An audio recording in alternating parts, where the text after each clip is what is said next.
찬송가 258장 찬양하심으로 10월 8일 목요일 새벽 예배를 시작하겠습니다.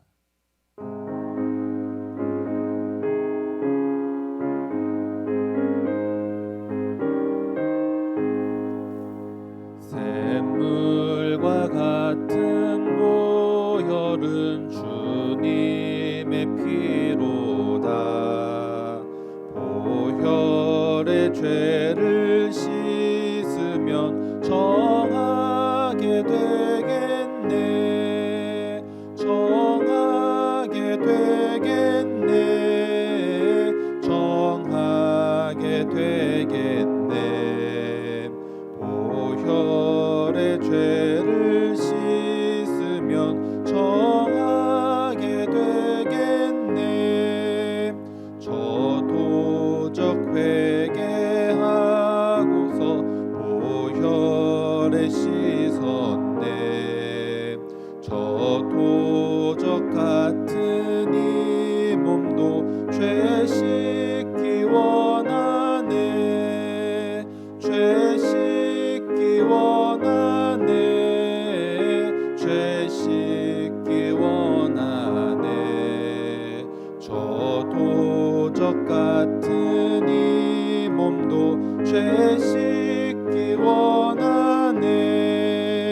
죄속함 받은 백성은 영생을 얻었네. 샘솟듯 하는 피권세 한없이 크도다. 한없이 크도다. 한없이 크도다. 샘솟듯 하는 피권세 한없이 크도다. 날 정케 하신 피 보니 그 사랑 한없네. 살 동안 받는 사랑을 늘 찬송하겠네. 늘 찬송하겠네. 늘 찬송하겠네. 살 동안 받는 사랑을 늘 찬송하겠네. 이후에 천국 올라가 더 좋은 노래로 날 구속하신 은혜를 늘 찬송하겠네. 늘 찬송하겠네. 늘 찬송하겠네. 날 구속하신 은혜를 늘 찬송하겠네.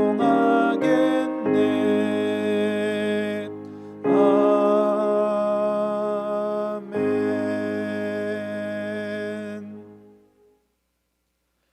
사도신경으로 신앙을 고백하겠습니다. 전능하사 천지를 만드신 하나님 아버지를 내가 믿사오며 그 외아들 우리 주 예수 그리스도를 믿사오니 이는 성령으로 잉태하사 동정녀 마리아에게 나시고 본디오 빌라도에게 고난을 받으사 십자가에 못 박혀 죽으시고 장사한 지 사흘 만에 죽은 자 가운데서 다시 살아나시며 하늘에 오르사 전능하신 하나님 우편에 앉아 계시다가 저리로서 산자와 죽은 자를 심판하러 오시리라.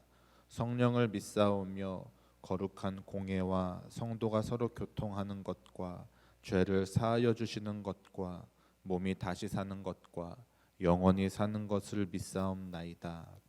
아멘. 사랑과 은혜가 풍성하신 하나님, 오늘도 고요한 시간에 주님과 은밀한 대화를 나누기를 원합니다.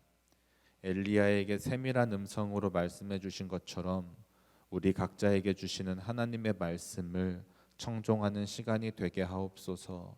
우리의 연약한 육신을 지켜주시고 성령의 감동으로 채워주셔서 주님과 함께 동행하는 복된 하루가 되게 하옵소서. 이 시간 저마다 간구하는 기도의 제목들이 있습니다. 하나님의 선한 계획과 방법으로 응답하여 주시고 해결하여 주옵소서. 예수님의 이름으로 기도드렸습니다. 아멘. 오늘 함께 보실 하나님의 말씀은 예레미야 44장 11절부터 19절까지의 말씀입니다. 예레미야 44장 11절부터 19절까지의 말씀입니다. 그러므로 만군의 여호와 이스라엘의 하나님께서 이와 같이 말씀하시니라. 보라, 내가 얼굴을 너희에게로 향하여 환난을 내리고 온 유다를 끊어버릴 것이며 내가 또 애굽 땅에 머물러 살기로 고집하고 그리로 들어간 유다의 남은 자들을 처단하리니 그들이 다 멸망하여 애굽 땅에서 엎드러질 것이라. 그들이 칼과 기근에 망하되 낮은 자로부터 높은 자까지 칼과 기근에 죽어서 저주와 놀램과 조롱과 수치의 대상이 되리라. 내가 예루살렘을 벌한 것 같이 애굽 땅에 사는 자들을 칼과 기근과 전염병으로 벌하리니 애굽 땅에 들어가서 거기에 머물러 살려는 유다의 남은 자 중에 피하거나 살아남아 소원대로 돌아와서 살고자 하여 유다 땅에 돌아올 자가 없을 것이라. 도망치는 자들 외에는 돌아올 자가 없으리라 하셨느니라.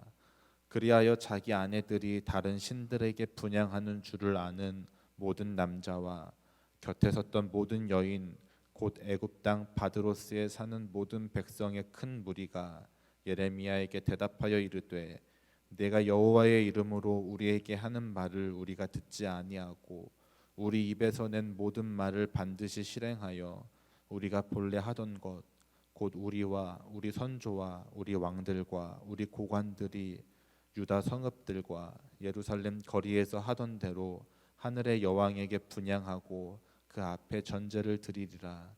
그때에는 우리가 먹을 것이 풍부하며 복을 받고 재난을 당하지 아니하였더니 우리가 하늘의 여왕에게 분향하고 그 앞에 전제 드리던 것을 패한 후부터는 모든 것이 궁핍하고 칼과 기근의 멸망을 당하였느니라 하며 여인들은 이르되 우리가 하늘의 여왕에게 분향하고 그 앞에 전제를 드릴 때에 어찌 우리 남편의 허락이 없이 그의 형상과 같은 과자를 만들어 놓고 전제를 드렸느냐 하는지라.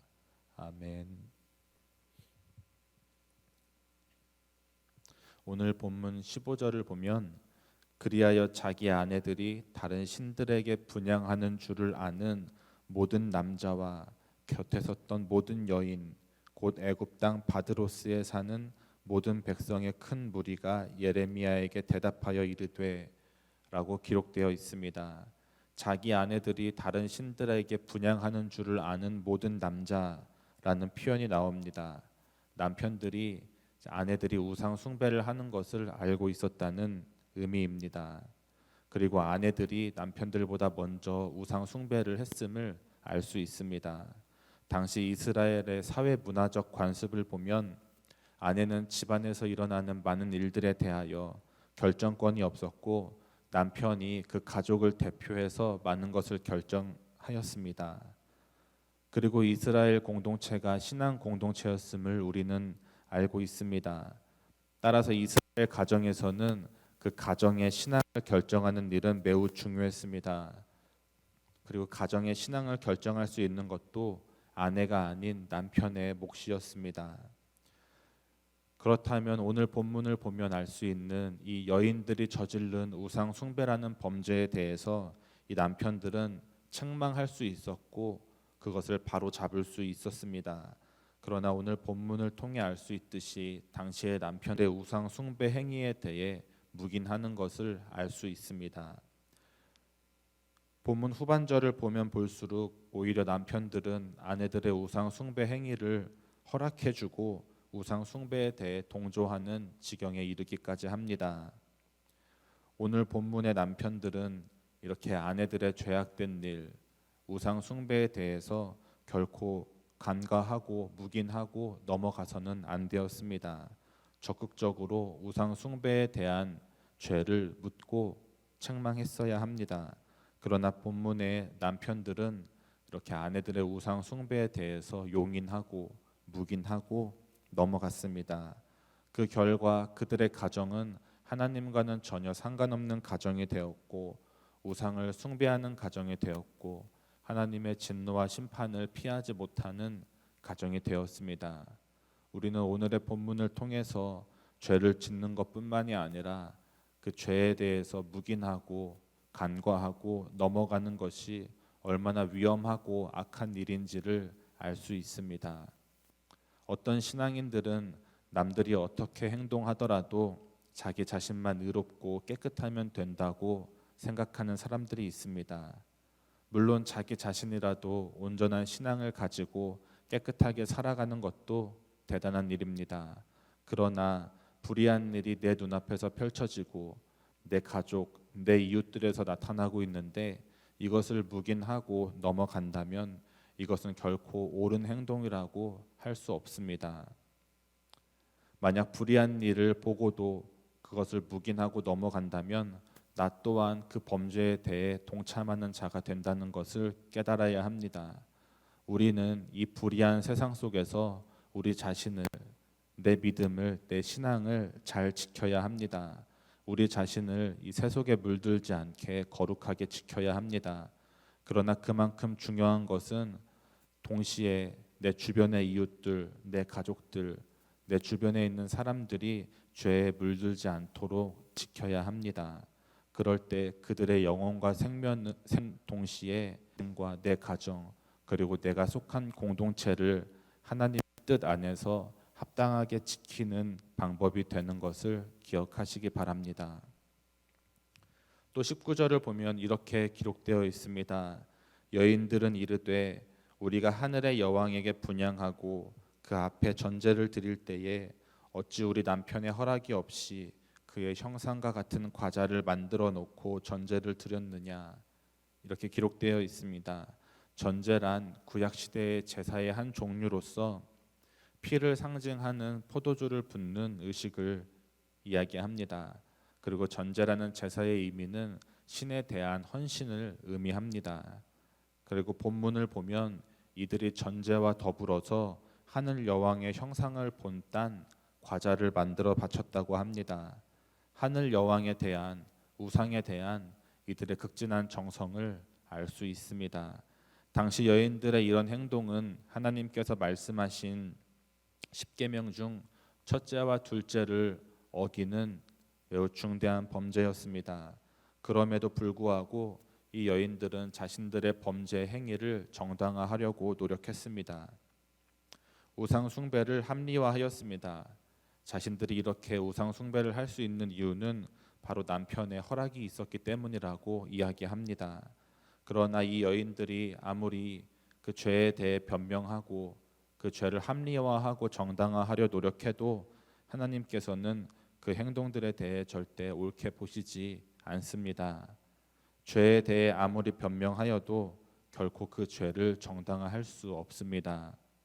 사람들은 대체로 죄를 지었을 때 내가 죄를 지었다는 사실을 인정하거나 그것에 대해 책임지려고 하지 않습니다. 변명하며 핑계를 댑니다. 성경을 보면 태초에 아담과 하와가 나옵니다. 어느 날 아담이 하나님께서 절대 먹지 말라고 한 선악과를 몰래 먹는 일이 발생합니다. 그리고 하나님께서는 그 사건을 보시고 아담에게 물어보십니다. 그럴 때 아담은 이렇게 변명합니다. 하와 때문에, 하나님께서 내게 주신 그 하와 때문에 내가 죄를 저지르게 되었습니다 라고 변명하고 이렇게 핑계를 댑니다. 그러나 아무리 변명해도 아담은 하나님의 징계를 피할 수 없었습니다. 이렇게 범죄에 대해서는 우리가 아무리 변명을 하고 합리화를 하고 정당화를 하여도 우리는 결코 그 죄에 대해 면죄부를 받을 수 없습니다. 따라서 우리는 우리가 혹시라도 범죄하였을 때에 우리는 그 죄에 대해서 변명하거나 핑계를 대는 것이 아니라 하나님 앞에 나의 죄를 인정하고 고백해야 합니다. 나의 나약함을 인정하고 예수 그리스도의 보혈을 의지하며 회개해야 합니다. 하나님 앞에서는 어떠한 변명과 핑계도 소용이 없음을 깨달으시기 바랍니다. 죄의 유혹이 찾아올 때, 하나님의 거룩한 말씀을 떠올리며 죄를 멀리하는 성도님들이 되시기를 바랍니다.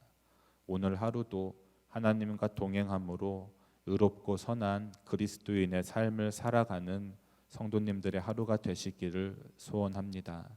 우리 찬송가 258장 1절 찬양하고 함께 기도하겠습니다.